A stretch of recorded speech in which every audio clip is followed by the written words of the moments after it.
अब national credit framework जो India में बनाया गया, पहले पहले इंडिया में 1 से लेके 10 तक के था, जो स्कूल एजुकेशन से लेके पीएचडी तक के सारे टाइप की पढ़ाई को कवर करता था।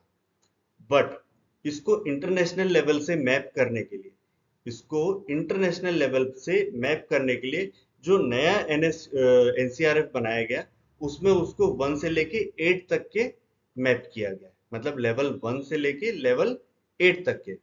अब लेवल क्या होता है?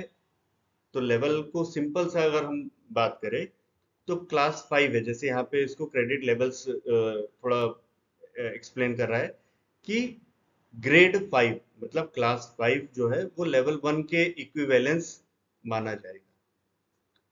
कोई लेवल 2 का अगर सर्टिफिकेट लेके आ रहा है तो लेवल 2 का मतलब ये है कि वो क्लास 8 के बराबर या इक्विवेलेंट है। किसी के पास में लेवल 3 का सर्टिफिकेट है, मतलब किसी के पास डॉक्यूमेंट है जिसमें ये लिखा हुआ है कि वो लेवल 3 का सर्टिफाइड पर्सन है या लेवल 3 का कोर्स क्लियर कर चुका है, तो वो ये माना जाएगा कि वो क्लास 10th के बराबर का कोई प्रोग्राम करके आया है या कोर्स करके आया है। सेम क्लास 12th के बराबर अगर कोई है तो वो क्लास लेवल 4 माना जाएगा। ठीक है, लेवल 4 मतलब क्लास 12। तो फर्स्ट ईयर क्या होगा? फर्स्ट ईयर होगा 4.5। ग्रेजुएशन में 0.5 करके आगे बढ़ते जाएगा। ठीक, तो ग्रेजुएशन का जो फर्स्ट ईयर होगा वो 4.5 होगा। ग्रेजुएशन का जो सेकेंड ईयर होगा वो 5 माना जाएगा। और 5.5 जो है या 6 जो है, अगर 4 साल का है तो वो 6 में उसको ग्रेजुएशन मिलेगा, और अगर वो 3 साल वाला है तो वो 5.5 में उसको ग्रेजुएशन के इक्विवेलेंट माना जाएगा। ठीक है, पोस्ट ग्रेजुएशन उसके बाद के 2 साल। ठीक है, मतलब 0.5 आप और ऐड कर दीजिए। और फिर उसके बाद में 8, लेवल 8, 6 में आपको ग्रेजुएशन मिला, 6 में आपको ग्रेजुएशन मिला, तो 6.5 में आपको पोस्ट ग्रेजुएशन का फर्स्ट ईयर मिलेगा। और 7 मतलब पोस्ट ग्रेजुएशन का फाइनल ईयर जो कहलाता है। ठीक, क्लास लेवल 8 का मतलब यह है कि आपने पीएचडी कर ली है। लेवल 8 का कोई सर्टिफिकेट किसी के हाथ में है या लेवल 8 का कोई डॉक्यूमेंट है जो ये प्रूफ कर रहा है कि किसी पर्सन ने लेवल 8 की पढ़ाई कर ली है, लेवल 8 मिल चुका है उसको, तो उसको आप ये मानिएगा कि वो पीएचडी के बराबर का पढ़ाई किया हुआ है या लर्निंग की हुई है उसने। ठीक है, इसमें लेवल 1 मतलब सबसे लोवेस्ट और लेवल 8 मतलब सबसे हाईएस्ट। तो एनसीआर, हालांकि ये जो एनसीआरएफ का क्रेडिट लेवल जो है ना, वो हम अभी आगे की कुछ स्लाइड्स में देखने वाले हैं, और आगे की स्लाइड्स में हम डिटेल में देखने वाले हैं कि लेवल 1 मतलब क्या, लेवल 1 से कम भी है ना। तो क्लास 5, क्लास 2, क्लास 3, क्लास 4 को कोई लेवल मिलेगा ना, और उसको भी कुछ क्रेडिट पॉइंट मिलेंगे। अगर क्लास 5 के कैंडिडेट को 1000 घंटे पढ़ाई करना है, क्लास 8 के कैंडिडेट को 1200 घंटे पढ़ाई करना है, या 8 के बाद जितने भी पढ़ेगा, तो वो साल में उसको 1200 घंटे की पढ़ाई करने की है। तो ये सारी चीजें जो हैं वो हम अभी आगे के स्लाइड्स में डिटेल में देखने वाले हैं। तो चलो देखते हैं आगे क्या है।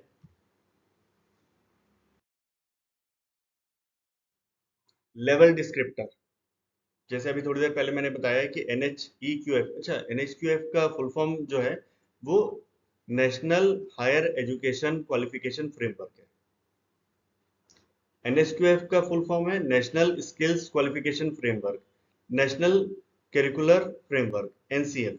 ठीक है, तो ये जो है लेवल डिस्क्रिप्टर ये बताता है कि आप किस लेवल की पढ़ाई कर रहे हैं या किस लेवल के इक्विवेलेंस है। और इस इक्विवेलेंस में आपका क्या क्या चेक किया जाता है? आपका नॉलेज चेक किया जाता है, आपका स्किल्स चेक किया जाता है, आपका आउटकम, मतलब आपने, आपकी जो लर्निंग है उसका आउटकम क्या है, मतलब आप किस लेवल की चीजों को हैंडल कर सकते हो। मतलब अगर आपको कोई एक लेवल मिल गया तो इसका मतलब यह है कि आप किसी एक पर्टिकुलर चीज में पर्टिकुलर कोर्स में या किसी के पर्टिकुलर काम को करने के लिए एलिजिबल हो गए हो और आप क्वालिफाई हो गए हो, और साथ ही साथ में आप इतने केपेबल हो कि उस काम को आप बहुत अच्छे तरीके से प्रोफिशिएंट लेवल पे आप उसको परफॉर्म कर सकते हो। ठीक है, तो उसमें क्या क्या चीज कंसिडर की जाती है? नॉलेज, स्किल्स और आपका काम करने का पैटर्न या काम करने की जो तरीका है वो। इसमें जेनरिक स्किल्स को भी कंसिडर किया जाता है, या जेनरिक लर्निंग आउटकम को भी कंसिडर किया जाता है। ठीक है, तो जब ये सारी चीजें आप पढ़ोगे तब कहीं जाके आपको एक लेवल का सर्टिफिकेट मिलेगा।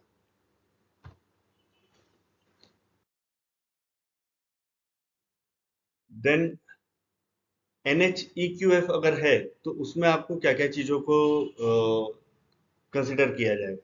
तो आपकी, क्योंकि NHQF मतलब आप स्कूल लेवल पे आप पढ़ाई कर रहे हो, तो आपके नॉलेज और अंडरस्टैंडिंग या स्किल्स स्किल्स आपने जो एक्वायर किया है उसको देखा जाएगा। आप किस तरह से जो आपने नॉलेज एक्वायर किया है उसको अप्लाई कर सक रहे हो, आप किस तरह से, आपका एप्लीकेशन किस तरह से है आपके नॉलेज और स्किल्स का। ठीक है, आपको जानकारी तो है। सपोज अगर मैं बोलूँ कि चाय बनाना तो बहुत सिंपल प्रोसेस है, या सब्जी बनाना बहुत सिंपल प्रोसेस है। सब्जी काटो, तेल डालो, उसमें जीरा डालो, फिर नमक वमक नमक हल्दी डालो, और सब्जी डाल दो और उसको फ्राई कर लो और हो गया। क्या सिर्फ ये थ्योरेटिकल नॉलेज अगर किसी के पास है तो क्या उस बेसिस पे कोई बहुत अच्छी सब्जी बना पाएगा?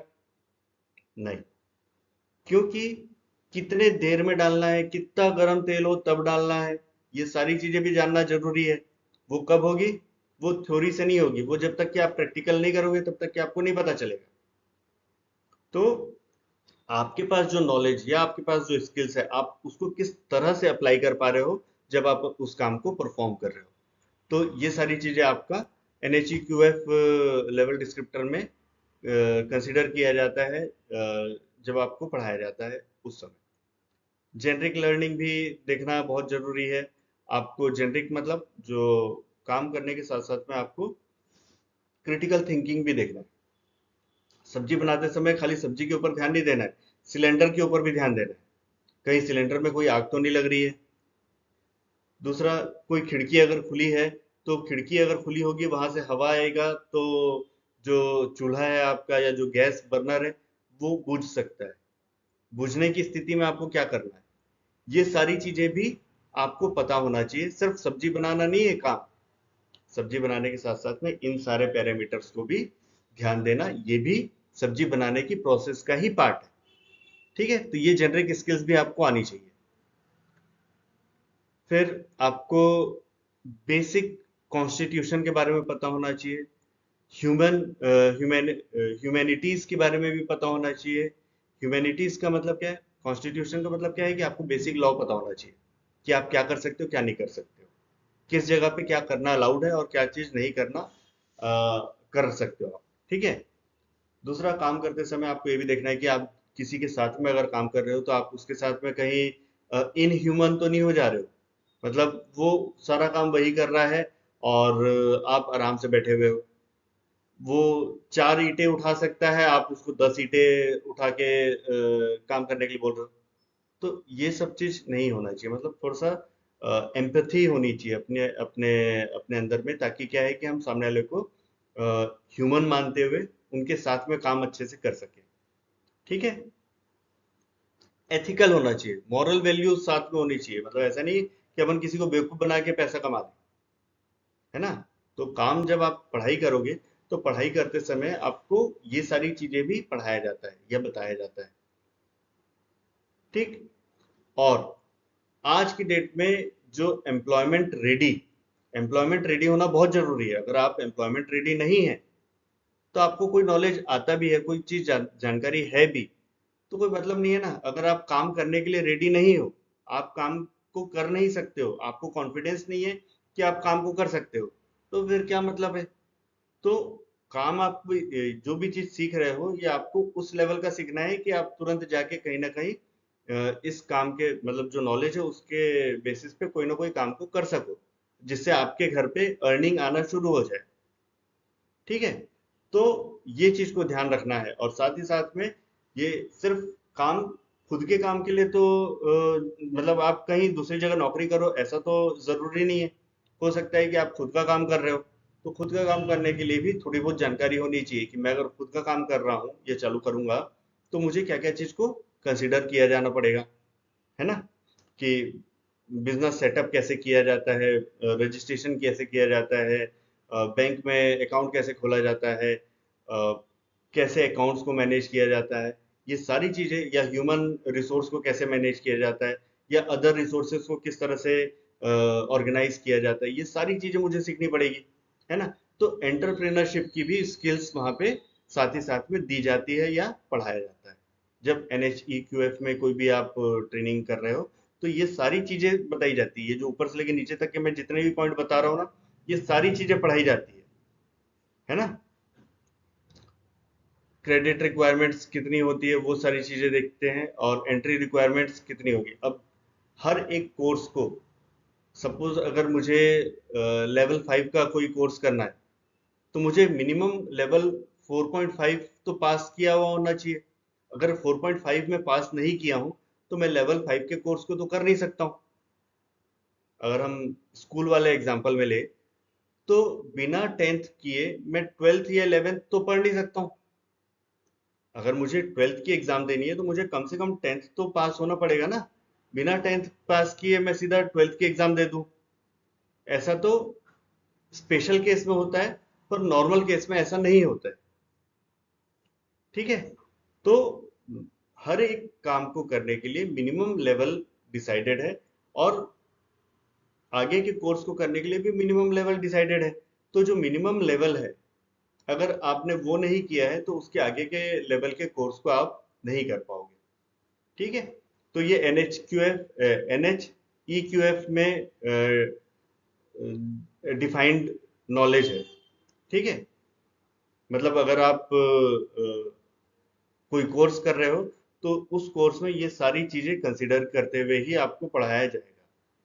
ठीक। अब अगर NSQF अलाइंड कोई कोर्स है, तो NSQF अलाइंड अगर कोई कोर्स है तो उसके लिए उसके लिए भी आपको क्या क्या चीज आना चाहिए वो चीज मैं आपको बता देता हूँ। Number 1, NSQF descriptors. NSQF descriptor जो है वो प्रोफेशनल थ्योरेटिकल नॉलेज के बारे में बात करता है। मतलब अगर आपने कोई भी एक कोर्स कर लिया है तो आपको मिनिमम प्रोफेशनल काम को करने के लिए थ्योरेटिकल नॉलेज पहले दिया जाएगा। फिर उसी काम को करने के लिए टेक्निकल स्किल्स और एक्सपर्टीज दी जाएगी। आपको प्रोफिशिएंट बनाया जाएगा, उस काम को बार बार करवाया जाएगा, प्रैक्टिकल करवाया जाएगा। और प्रैक्टिकल करने के बाद में किसी भी आप जो भी कोर्स कर रहे हो उस कोर्स के लिए आप प्रोफिशिएंट हो जाओगे, मतलब आप उस काम को करने के लिए सक्षम हो जाओगे। ठीक है?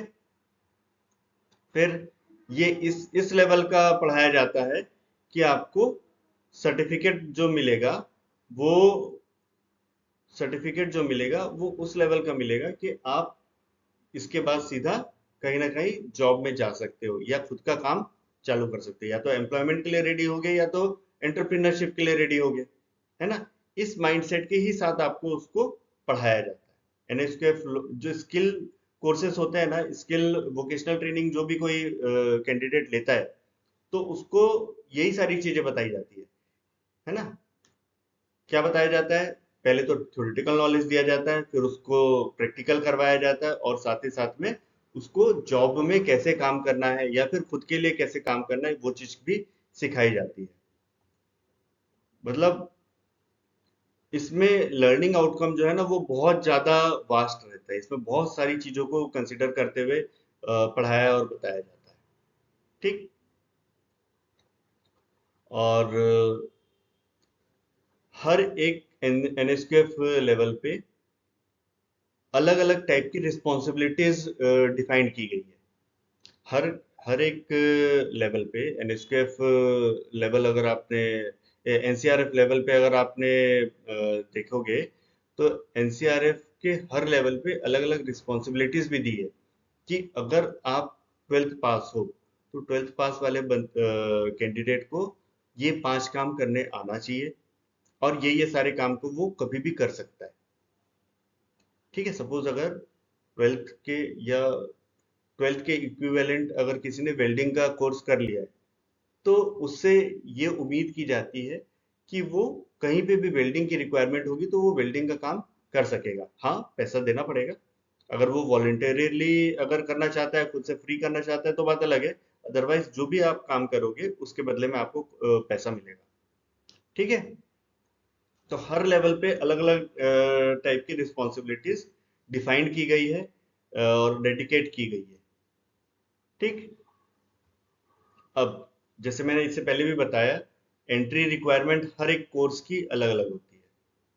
जैसे अगर आप लेवल 6 का कोई कोर्स करना चाहते हो तो आपको मिनिमम 5.5 के इक्विवेलेंट प्रोग्राम कवर किया हुआ होना चाहिए। अगर आपने 5.5 वाला नहीं किया है तो आप लेवल 6 के प्रोग्राम को करने के लिए एलिजिबल नहीं हो। ठीक है, अगर कोई लेवल 4.5 का प्रोग्राम करना चाहता है, लेवल 4.5 मतलब first year of graduation, first year of graduation, वो आपका लेवल 4.5 कहलाता है। ठीक है, अगर आपको 4.5 का अगर कोई प्रोग्राम करना है तो उसके लिए मिनिमम ट्वेल्थ पास होना चाहिए या ट्वेल्थ इक्विवेलेंट प्रोग्राम जो है वो आपका क्लियर किया हुआ होना चाहिए। ठीक है, तो अब ये चाहे ये जो भी क्रेडिट पॉइंट है, ये क्रेडिट पॉइंट आप चाहे तो शॉर्ट टर्म ट्रेनिंग प्रोग्राम से लो या लॉन्ग टर्म ट्रेनिंग प्रोग्राम से लो या स्किलिंग से लो, कहीं से भी लो। ठीक। तो नेक्स्ट, असेसमेंट बैंड्स। आपको मैंने जब से हम ये पढ़ रहे हैं इसका मैंने आपको एक चीज बताया कि कुछ भी आप करो, कहीं से भी आप अपनी लर्निंग करो, लर्निंग की है या आपको कोई काम आता है, उसके लिए आपको एक एग्जाम देनी पड़ेगी। अगर आप एग्जाम दोगे और पास हो जाओगे तभी आपको क्रेडिट पॉइंट मिलेंगे, अदरवाइज कोई क्रेडिट पॉइंट आपको नहीं मिलेगा। क्रेडिट पॉइंट अर्न करने के लिए आपको सक्सेसफुल असेसमेंट देना होगा। कोई क्रेडिट पॉइंट नहीं कंसिडर किया जाएगा अगर आप वो प्रोग्राम को या उस असेसमेंट को पास नहीं कर पाते हो। ठीक है, और प्रोग्रेशन इन एजुकेशन, तो जो भी आप करोगे, आपने कोई एक प्रोग्राम कंप्लीट किया तो उसके बाद आप नेक्स्ट लेवल के लिए एलिजिबल हो जाते हो। नेक्स्ट लेवल की अगर आप पढ़ाई करते हो तो आप उसको मतलब उसको भी आप एग्जाम देते हो तो आपको वहां पर भी क्रेडिट पॉइंट्स मिलेंगे, है ना।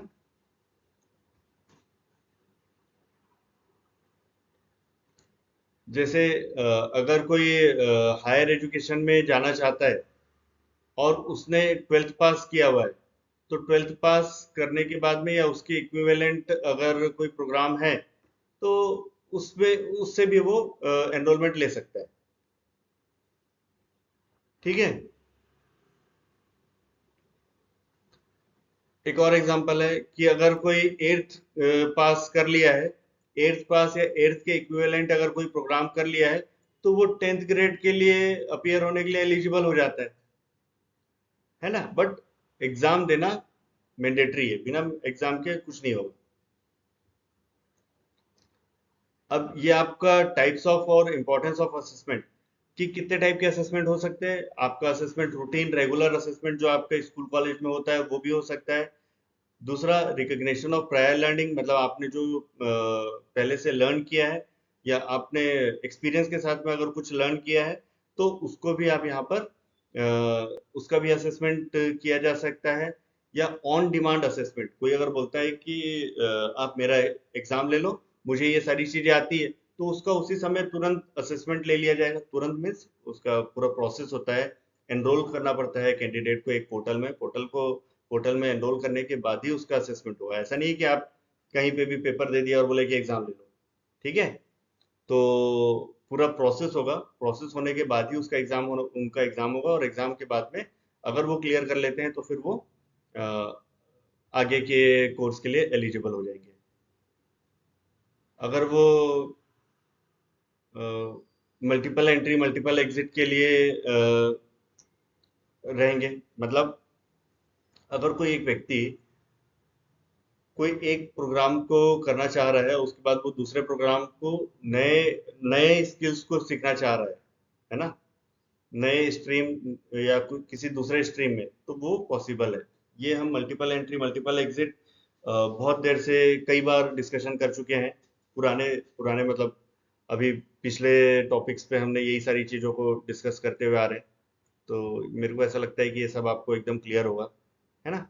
और हर सेमेस्टर या ईयरली प्रोग्राम जो अगर होगा, उससे जो भी आप चाहे एकेडमिक्स हो या फिर वोकेशनल प्रोग्राम हो, उससे आप अर्न कर सकते हो। ये तो सिंपल सी बात है ना।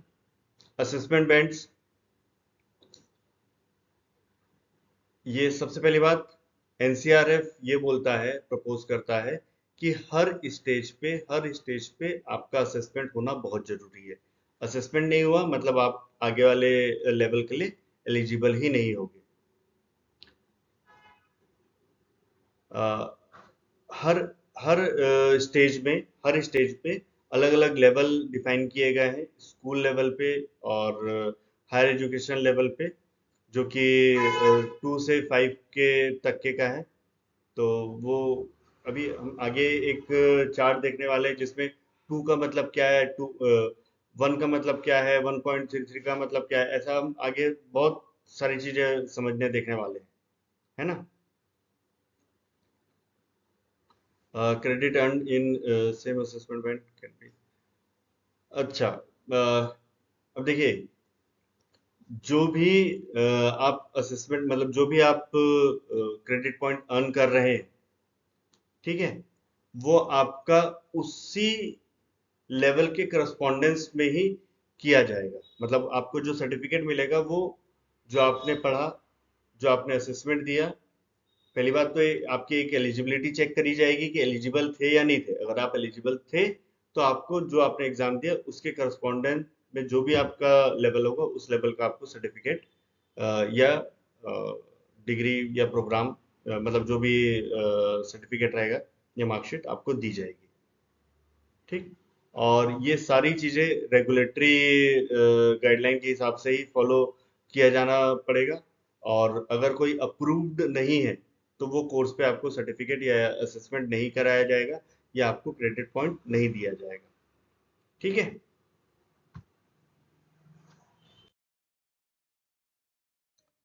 तो अब ये जो सेक्शन है, ये सेक्शन है हमारा क्वेश्चन एंड आंसर का। आपको कोई भी क्वेश्चन है, कोई भी प्रोग्राम मतलब प्रॉब्लम है, या कोई चीज ऐसा लगता है कि आपको कुछ पूछना है, तो आप मुझसे इस पे कमेंट करके पूछ सकते हैं। और